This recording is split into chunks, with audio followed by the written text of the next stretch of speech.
All right, you would have seen the poll today. Any comment on that? You're pretty happy? You got a bit of a spring in your step, Mark Speakman?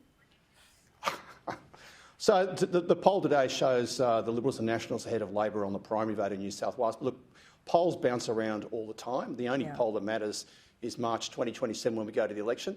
That said, I detect quite a lot of dissatisfaction in the community with the Minns Labor government. They came to office promising they came to office promising a breath of fresh air. I think almost like a Liberal light government. People weren't coming to the previous government with baseball bats.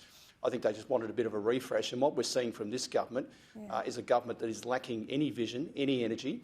The most they ever do are cut ribbons on opening our infrastructure projects, and they're not doing anything to help address cost of living, which is far and away the biggest community issue. Okay. They've broken their election promises. They've slashed active kids. They've slashed creative kids. They've slashed First Lap. They're not renewing the back-to-school vouchers. And are you going to reinstate those? Well, we're 3 years from an election.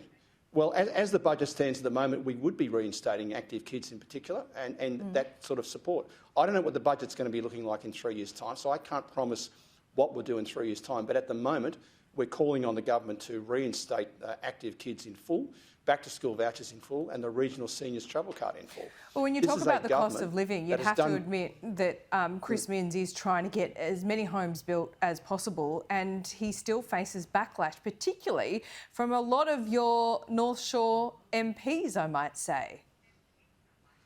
Well, he's going a wrong way about it. We have a housing crisis in New South Wales and indeed in Australia, where house prices and rents are at record levels. But it's not just supply, it's demand as well. And he won't lift a finger to ask Anthony Albanese to slash immigration. So you want to see immigration slashed? And yet he signs up. How much? Well, I don't think you can put a number on it, but it certainly has to be reduced. Of course we can put a number on it. The levels. Why not?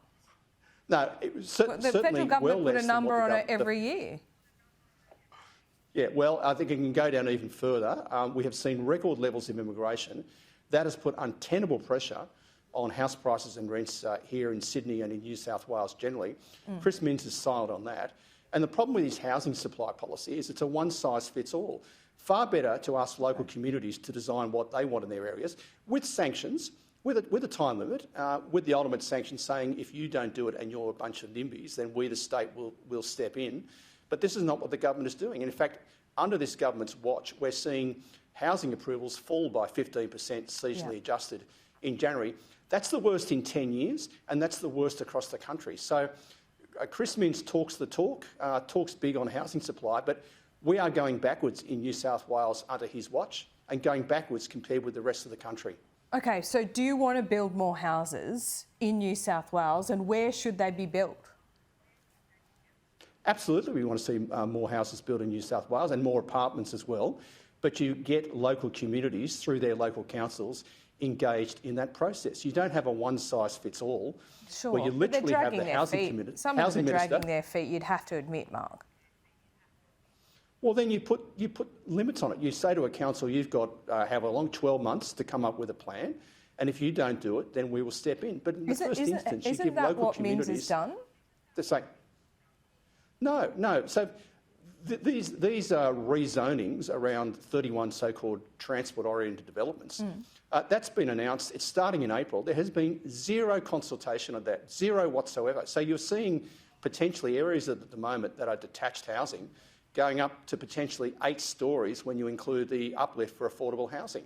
Far better to engage local communities to design their suburbs, which could be transformed forever, and let them have a say how they see greater density in their area and with infill sites as well. And that's what the democratic process is. At the end of the day, we accept you have to have state direction at the end of the day, but please give local communities the chance. And you've got Rose Jackson, the housing minister, who is instead saying, get out of the way.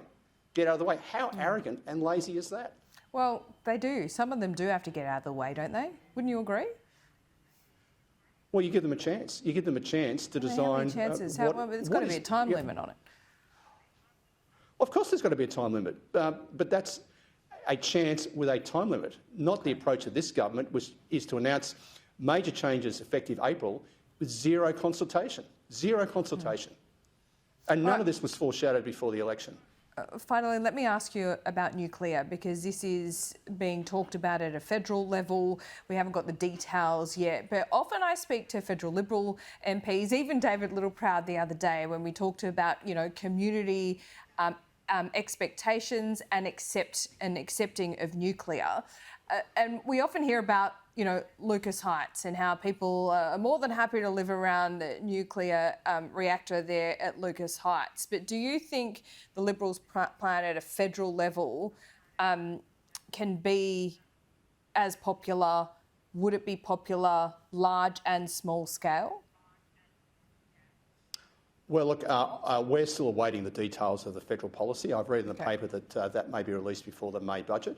But certainly Lucas Heights is a long-established and well-regarded facility in the western part of the Sutherland Shire, and it does fantastic work helping medical science in New South Wales. Yeah, that's right. So it doesn't supply energy, which makes it... Do you think that's going to be different in the minds of the public?